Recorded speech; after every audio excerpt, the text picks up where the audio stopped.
এত লোকের মেয়ে বিষ খেয়ে গলায় দড়ি দিয়ে কপালে একটা মেয়ে জোটে না। আইডিয়া, লোকের বিয়ে করা বউকে চুরি করে এনে এনে সংসার করবে, মুখ ঢাকিয়ে ছদ্মবেশে যেতে হবে। একবার বাবা বলে ডাকো না। কেন? আজ এত বছর হয়ে গেল আমাদের একটা বাচ্চা হলো না। তা না যদি হয় আমি কি করবো? তাহলে তুমি আমাকে বাবা বলে ডাকো। অসম্ভব, আমি চলে যাবো, তাও তোমাকে বাবা বলে ডাকবো না। আইডিয়া, বাবার ছল করে যায়। বাবা বলবো না। আবার না, আমাকে ছেড়ে যেও না। কে তুমি? আমি তোর বাবা, তোর মায়ের খুব শরীর খানিতে এলাম রে মা। তা তুমি মুখ ঢাকিয়ে রেখেছো কেন বাবা? অনেকদিন আগে আমার সচে বলে যমরাজ আমাকে হন্যে হয়ে খুঁজছে, তাই আমি মুখ লুকিয়ে রাখি। বাবা তুমি দাঁড়াও, আমি রেডি হয়ে আসছি। তাড়াতাড়ি আয় মা। ময়না মশাই, জমার জামাই তো সমান।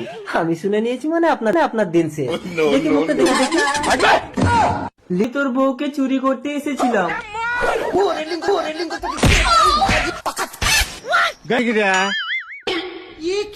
আইডিয়া, শালা বউ নাকি আমাকে বাপ বলে ডাকবে না।